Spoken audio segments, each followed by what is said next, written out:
welcome all of you to my YouTube channel, Animals and Pets with Partha. Let us now delve in the topic of how to go about buying an animal or a pet for our home or our farm, whatever. See, today we have got used to buying everything on the internet. We just type, we want the best refrigerator, and here comes the name, the maximum priced, and whatever. You type the best mobile phones, and then you have a list of names. And you just type, I want a dog, or I want a cat, and this breed, and you say the best, and there. Well, I don't think you could buy livestock in the same manner as you buy any other goods. They are living creatures.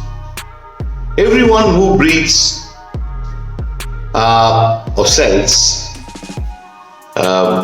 means livestock, they will have a lot of good and very good and bad and poor animals to sell.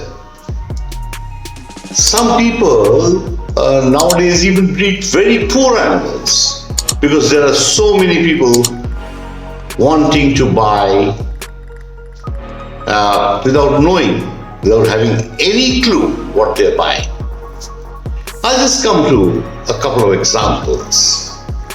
In my course of 50 years in the dog world, the animal world, I would say, because I have had all sorts of animals, and I have run a pet shop, and I had exotic cats, and I have had to run catcheries and boarding kennels and all the rest. So, as I interacted, as sort of later on, earlier it was a different thing, but when the internet came in and people started buying, it was a new tool for them to buy stuff on the net, and they had access to mobile phones. I had a lot of calls from people. I'll just tell you a couple of examples.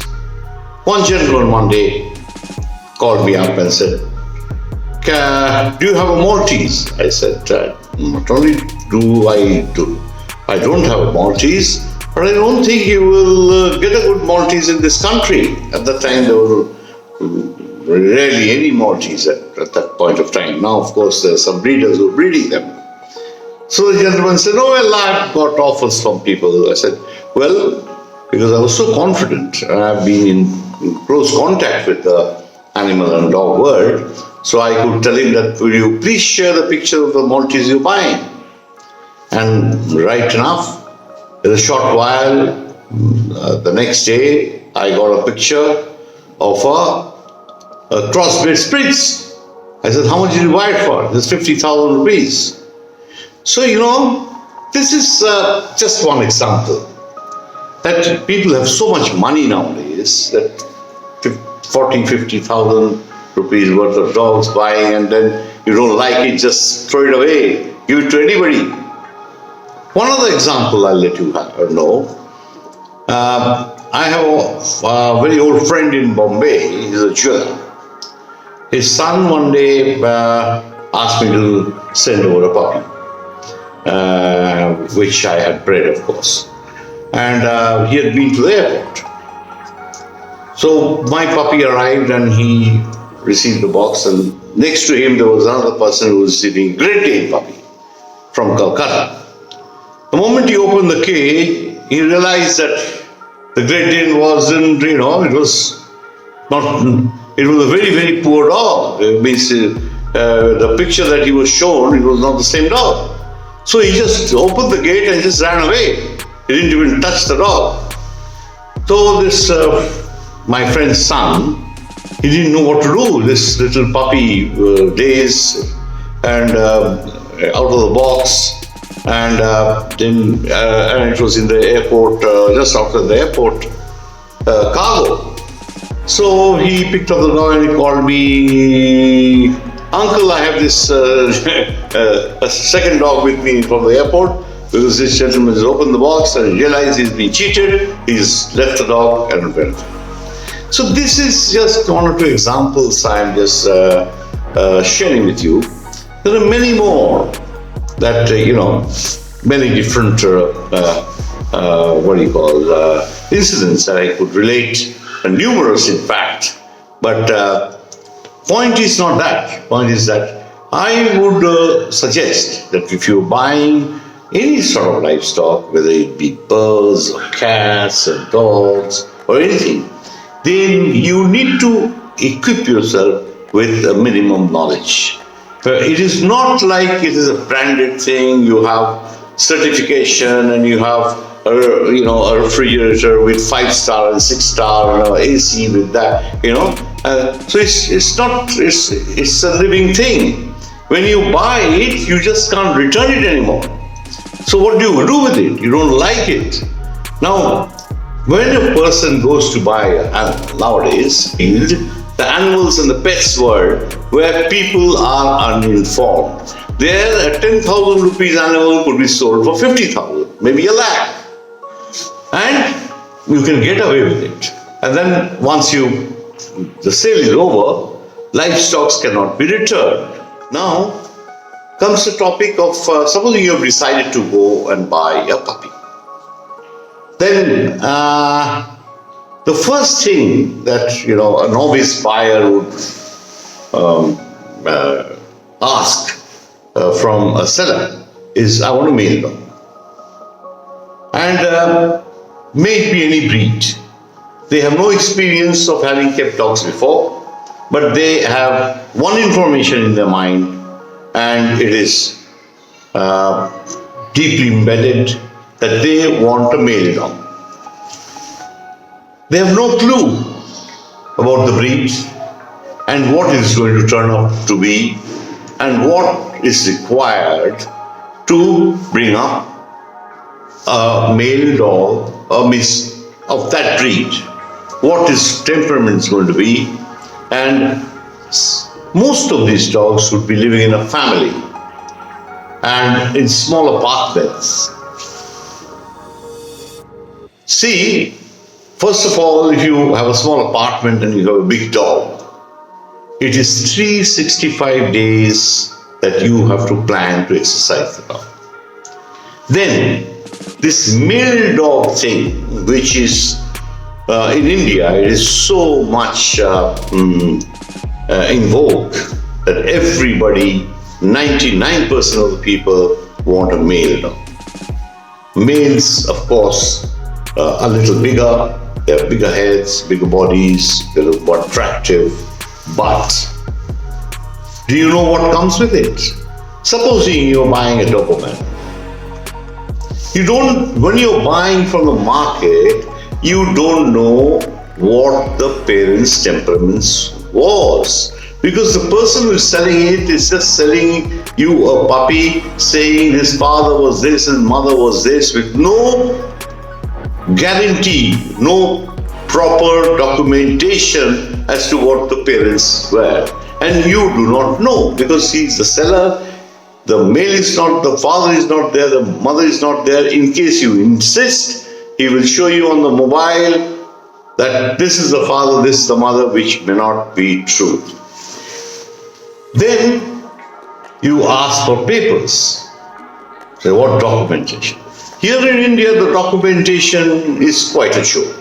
It wasn't so in the earlier days, but the present scenario is really very dismal. Why I say dismal is people, the kennel club, the main kennel club, there are 7 kennel clubs who are registering now and they have international affiliations. Well, the kennel club that I have been belonging to all this while and all that,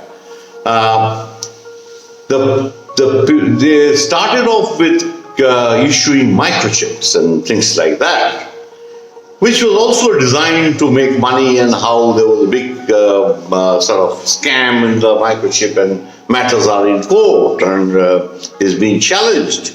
But nevertheless, what I like to mention to you is when you get a paper and a microchip separately, which is you have to get it within say 60 days or whatever, and then you are given a whole bunch of microchips and a registration paper that relates to the paper. There's a number on the chip. Now that chip, the papers arrive to you when the pup is about 3-4 months of age. By the time the pups are all sold out, most of the people who buy the pups will not come back for the registration papers. So over the years, continuously, what has happened is the people who are selling the puppies are so experienced that they are not going to apply for the registration papers with the microchip. So if somebody insists on papers, how do they get it? Then there are people who are into this business of paper making, and they have connections with the syndicate. The syndicate will not question. There is a system where the litter should be inspected, and there's a fee of 200 rupees for inspecting the litter. At least I can tell you in my city, no one inspects. No one will go to inspect. But then it must come through the correct source. So the bunches and bunches of papers are just accepted and they're sent, and papers come. So the majority, when a person goes and instantly wants to buy a dog just across the counter, he gets a puppy and he says, I want a paper. So also say, okay, 2 months, 3 months later, we'll give you a paper. They charge an amount and you get a paper. But it doesn't relate to the dog. So what happens is the genuinity of the parentage is not there. And India is a very sad situation where, except for the conscientious breeders who have been very, very rigid and in maintaining their records of dogs, most of the dogs that you get in the market are being sold with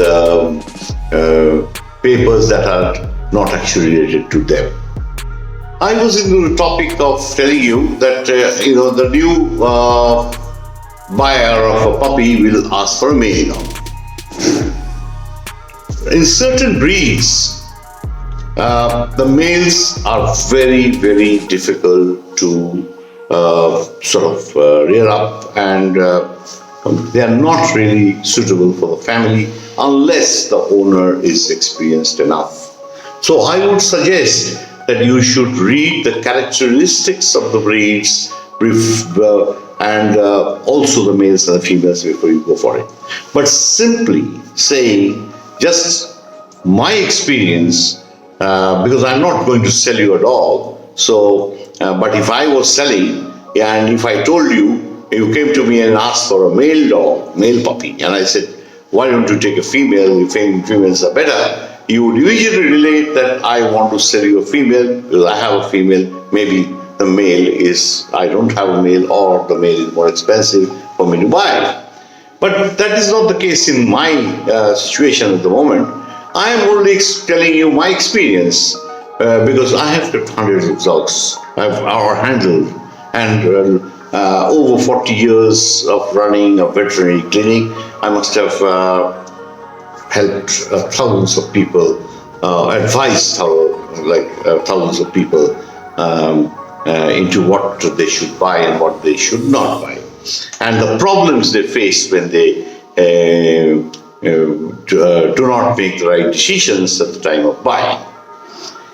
So what I would insist, supposing you are a new owner and you want to buy a dog, I would rather suggest that you buy a female. The only thing that people have against the female dog is that they come on heat every 6 months, and the heat is only a few days.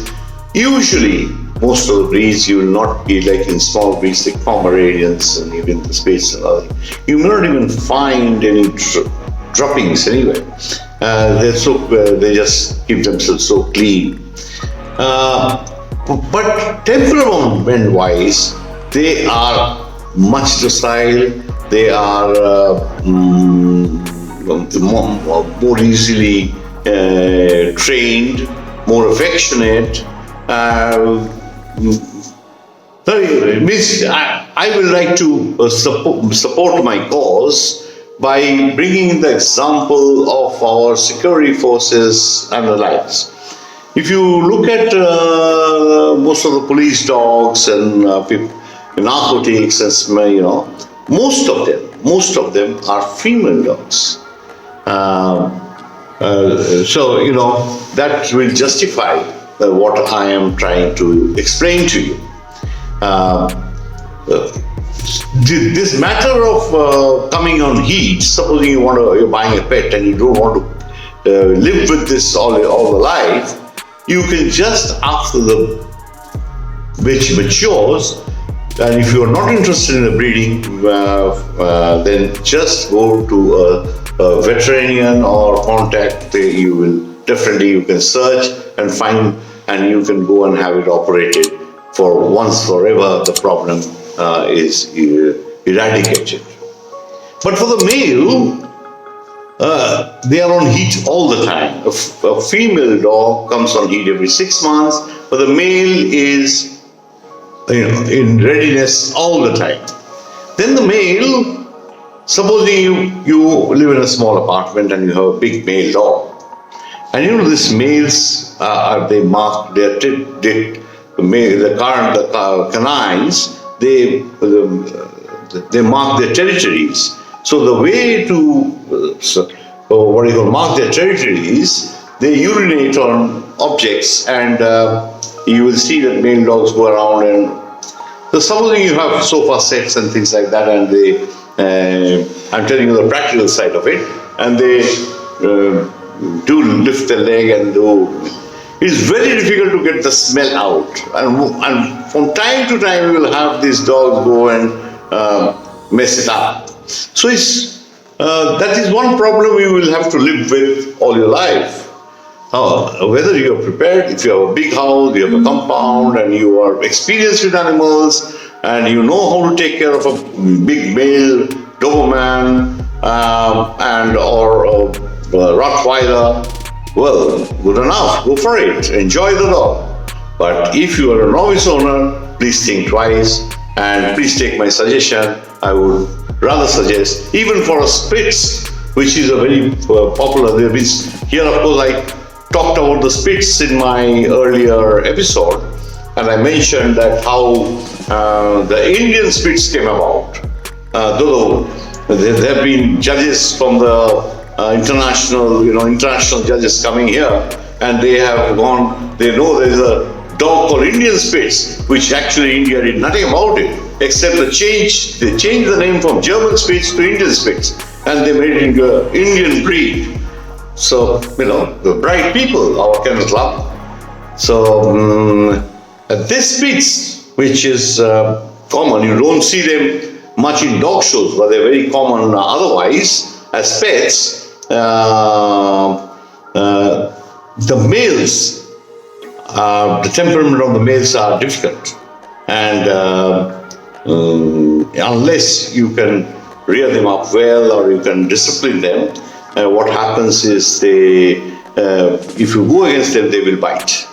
And every alternate day, or means at least every third day, because I run a clinic, there are people who are coming and complaining that my dog bites if we try to sort of discipline it or say no, or dissuade it from doing things that we don't want him to do. It's the only answer I tell them, that he will bite all his life, nothing that you can do about it. Because initially they went for a male because they thought the male has no problems, the female has all the problems. That heat cycle they worry about. But Please make yourself aware, and you have the internet, you have Google, you have everything. There are lots of people who have written about it, and I'm sure that you will find a lot of advantages of keeping a female, which will be more affectionate, easy, because most of the time the males in the house are working, they're out, the dog is usually staying with their people at home, the wives, the children, and I think that for them, the female dog is more manageable and is a better alternative than the male. So blindly, if you have never kept a dog, don't go and say to a seller that we want a male. Immediately he knows that you are not informed about dogs at all. If you say, I want a female, the person will think that, well, he has read about it or made himself aware about it, and females always make a better pet at home. That is my personal views after having kept hundreds, dozens and dozens of dogs, males and females, and had close association with them. I have actually a person who's reared dogs on his own, handled them, slept with them. When I bred litters, I used to sleep beside that whelping box, and I would, if puppies would cry, or I would. So this is the sort of life I have led, and I have come to a stage where I have, I would say, it has been my passion, and the greatest satisfaction in my life is whatever little I learned, it's the first-hand knowledge, and I'm sure there are a lot of people like me, and maybe you will get much better information if you search the net and equip yourself before you go and buy a dog. And when you go to buy a dog, don't say male unless you're very sure you want a male, because a lot of problems come with a male. But females have maybe one basic problem, is coming on to heat every 6 months, that you may be so worried about, and it must be so deep in your mind that you do not want to listen to anything else except that one criteria, that every 6 months when they come on heat, it may mess the entire house. It's not really true. You can easily take care of it, and you remember, it is 10 or 15 years of association with this animal, and he's going to live with you like a family member. So you need something that will love you, and you need to love it. So remember, finally, I would like to say one thing: dogs are pack animals. What I mean by pack animals is, when a dog comes to a family, when I mean dog, it means it could be a dog or a bitch. So dogs are mentioned for the species, dogs or bitches is one thing. So now, when you have a dog into a family, the dog feels like a sort of a pack. The family is a pack. Which means there is a head of the family, then there's second in command, there's a third in command, and what all. Now the dog, when he comes in, it's a male dog, supposing you take it over. It is, the Doberman will challenge the pack leader for leadership. Mind you, the Doberman will continuously, if the male Doberman, will challenge for leadership. Now, if the pack leader is really strong personality and can really control the dog or command it, and then it becomes, after about 3 years of age, a Doberman, it will continuously be combating to be the pack leader with that strongest personality in the household. Then it gives up and becomes a great obedient servant of the leader. But supposing he realizes at some point of time that the pack leader, he can be the pack leader. He growls if you say, don't take this, or if he's taken something in his mouth and you want to take it out and he growls at you and you give it away. Then you lost the battle. Next time, it'll be more difficult. And then, if you really force it out of it in his mouth, you're going to be bitten. And Doberman do not bite softly. So this is just sort of like, I will talk on these subjects later on in a more detailed manner. It requires one to understand the psychology of dogs. I'm not an expert on all aspects, but what I can tell you that I'm talking from my life experience and of course backed with a lot of literature that I must have read over the years. So please be with me, tuned up in my channel, Animals and Pets with Partha. I shall be bringing you episodes that are going to be very interesting and very, very informative. So please subscribe to my channel, then press the bell button. Once you press the bell button, then press the like button, which will encourage me to come back to you again with more interesting subjects. And then if you like it and you press the like button, then you share it with animal lovers, dog lovers around the world. With this, I say goodbye, and we meet again very soon. Maybe in the next few days, and I will have more interesting topics to talk to you about. Bye, and see you again soon.